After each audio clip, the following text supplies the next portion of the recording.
قفل روزی را بشکن.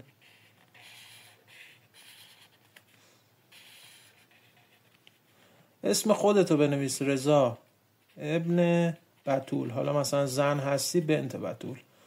13 43 73 93. اینو وارد میکنی، میای اینجا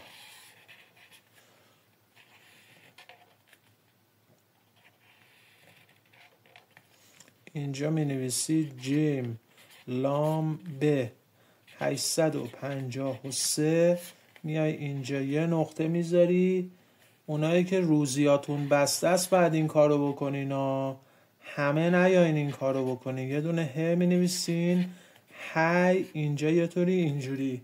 دوستان عزیزم، از ترکیب ماش و گلاب و زعفران بر کاغذ زرد بی خط روز دوشنبه ساعت 3 بعد از ظهر نگارش میکنین، توی کیف چرمی زرد رنگ کوچیک میذارین یا قهوه‌ای رنگ، میبرین در محل کسبتون، اونجایی که بستگی داره آویزون میکنین.